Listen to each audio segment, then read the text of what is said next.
community of people that kind of get you, because there's so many things that go on, especially in your first year when you're adjusting to this, you're talking about issues in different settings, you're dealing with stuff like we've been dealing with this week, and you need people to kind of lean on that get it.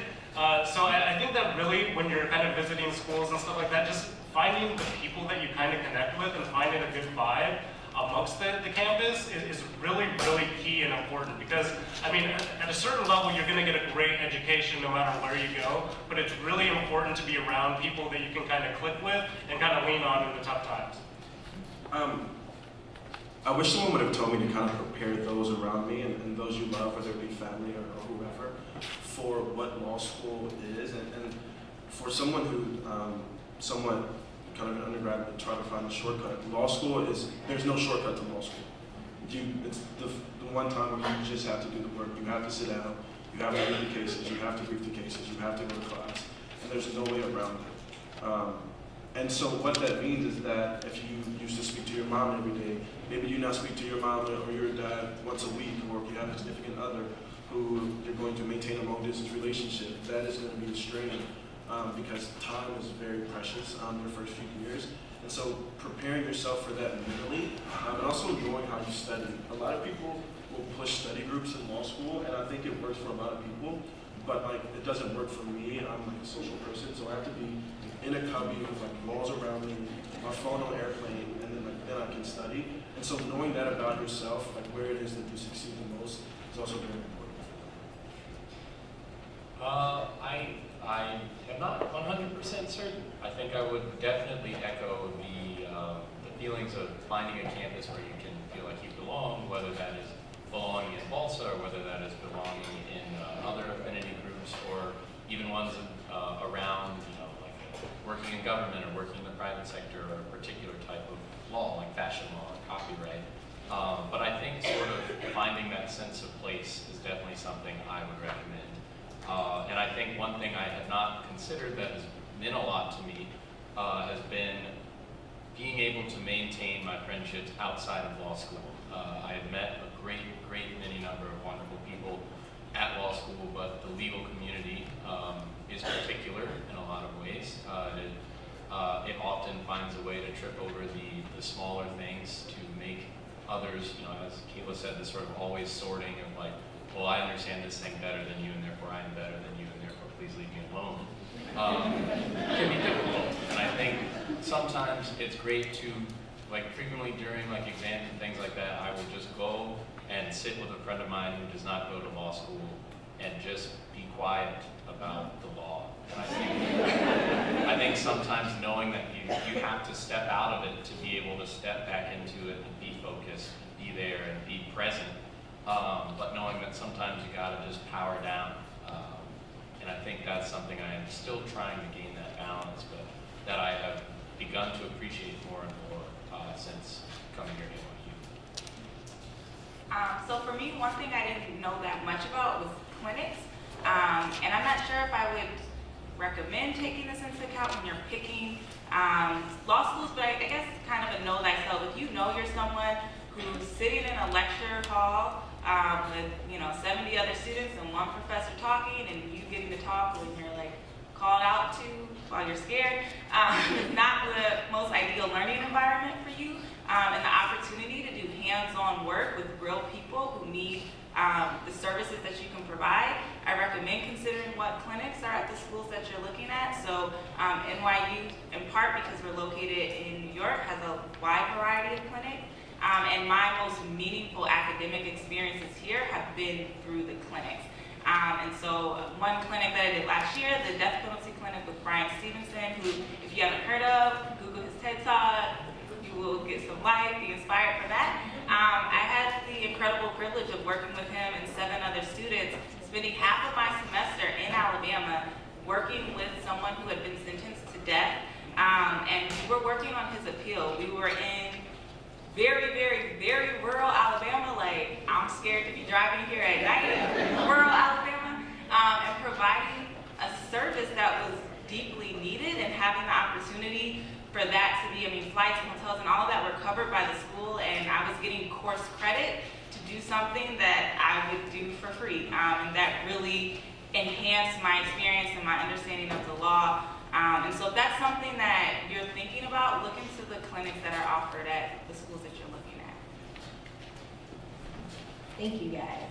So coming from someone so for those of you who haven't started looking into the application process yet, there will be 2 different essays. You're asked to write a personal statement, and then schools will also offer you the opportunity to write a diversity statement if you would like. So coming from someone whose diversity statement literally said, please see my personal statement, what advice do you guys have for crafting the best application? And specifically, how did you decide what to write about in your personal statement and then in your diversity statement? And we'll start with Evan. Yeah, so the first personal statement I wrote, I had an undergraduate professor who helped me throughout the process. And I wrote it, and I was convinced that this was the personal statement for me, and he read it and said, okay, throw it away, and started it. And so there's going to be a lot of things you want to express about yourself when you sit down to write this, whether it's a diversity statement or a personal statement, and it's just going to come out onto the paper. I would encourage you to do that, and then step back, look at what you wrote, and then organize it. And for me, it was about showing in a methodical manner where I had come from, what about my experiences made me different from anyone else, and then where I wanted to go with that. And I'll say this and then I'll pass it. When I first started this process, that same professor, an older white gentleman, and he said to me, before we start this, I need you to understand something. How many black kids from rural Kentucky do you think are applying to law school right now? My response was, I don't know, maybe 5 or 10. He said, no, just you. And so you really need to think about what makes you unique, because there's something about everyone in this room that no one else applying to law school has about them or can harness and can tell that story. So find out what that is and kind of use that to show them how you want to use your law degree. And then the 2 questions he said you want to always communicate is that A, you can do the work, so you need to communicate that you can do the work at the school, and then B, show that you have a purpose with your law degree. That you don't want to just go to law school to go to law school. Like, there is a reason you're coming to law school, and there's something that is going to motivate you to do the work even when you don't want to do the work. For me, as I was trying to think about writing my personal statement, one, I would say this about the entire application process, like start early and try to finish your applications early and send them early. I am certain that for each and every one of you, there will be a great benefit to the earlier that you can get a strong application together. And I will also, of course, pass along to Christina, who can speak about those sorts of parts of it a lot better than I can. But I guess the most important thing is, there was one time a couple years ago I was watching like an episode of my dad's, he loves these shows, 60 Minutes, and they were talking to like some newscaster about, how did you structure your job? How did you choose how to do this? And the guy said, at the end of the day, people love stories. So tell a story. Tell a story that people will find interesting. Tell a story that people find engaging. Tell a story that helps to explain you and where you're going and where you're hoping to go and where you have come from. And make it something that is, it's called a personal statement. To the best of your ability, make it personal. I am not a very emotive writer. I think I struggled with the diversity application or the diversity portion because, frankly, sometimes I'm like, I really don't know what to tell you. I've been black for 27 years. It kind of comes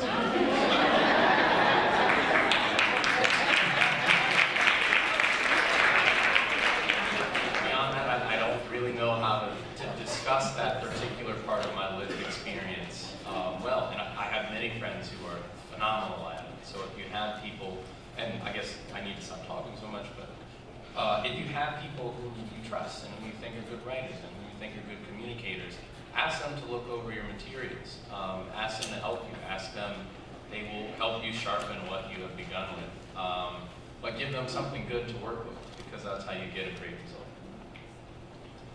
Both Evan and George have touched on some really important parts of the application process. I know it's really stressful applying to law schools. You don't know what to expect. There's a lot of different requirements, and each law school, it seems like, has different things that they want. You know, one law school will say, you know, I want, you know, 12 point, like this font, and I have 5 questions that they ask in their essay. And NYU law is a little bit more free in the sense that you don't have a certain essay you have to write. You don't have a page limit. The main things, follow directions, you know, like look at what the school's asking, make sure you follow whatever they ask. And then in terms of the personal statement, we don't actually interview for applicants unless you're applying for a specific scholarship. Some law schools do interview, however, but for us, we're looking for what we might be wanting to know in an interview. So there's just so many paths you can go with this, and I think a big part is the story. You know, what is your story? It's going to be different for each one of you. You know, I've seen so many essays. I have to admit, it's my favorite part of reading an application, to get to know, you know, what's important to the applicant. But, you know, it's everything from like where you're from, you know, what your family's done, like what you've done, like what you're going to do. A lot of them have been really moving, and I think at the end of the day, you have to be true to yourself. You know, what's your story? But package it in a way that, you know, it's really like selling your story. I mean, of course, it has to be authentic and true. But at the end of the day, it's, you know, as Evan said, like how many people from rural Kentucky are applying that are African American? You know, like what's your story? You know, and I think looking back to my essays, for me, what was really important to me was like the pursuit of education. You know, my grandmother never learned to read, never learned to write. You know, it was just so painful watching her, you know, live in this country and not know how to do either one of those things. So, you know, that was important to me, but it will be different for each and every one of you. And then you have an optional diversity statement. So that's totally up to you, and it's a diversity in all forms. You know, whether it's your race or your geographic location or some of the experiences you've had in your life. You know, I've seen everything from, you know, building your own ship and going down the Mississippi, and, you know, whether or you're adopted, or, you know, whether there's some, you know, disability that you have. But it really could be such a wide range of things. And I advise that a friend or a family member that you really trust looks at it. And we also advise to think about your audience. Like, you're going to have so many different people reading it. That's why it's important to remain true to yourself. But in addition to that, you know, just keep in mind like who you're writing to. Like, I have read some essays, and I think that it could have been written in a different way that would have been maybe less graphic, or, you know, less, you know, like you can write about anything you want, but it's just the way that you write about it that's also important too. I would say, even just stepping back from the application process of where you're applying, I want to encourage you guys to be bold and to apply broadly, and to not count yourself out of schools or opportunities based on, say you're concerned about your LSAT number. We might talk more about that later. But if you're looking at schools and looking at just GPA and LSAT, I just want to encourage you guys, it's not just your numbers. And that if I had only applied to schools where my LSAT or GPA, though they were strong, were, you know, at the 75 percentile or whatever you see on US News Report, then I wouldn't have even given myself the opportunity to get into schools that I was admitted to and even given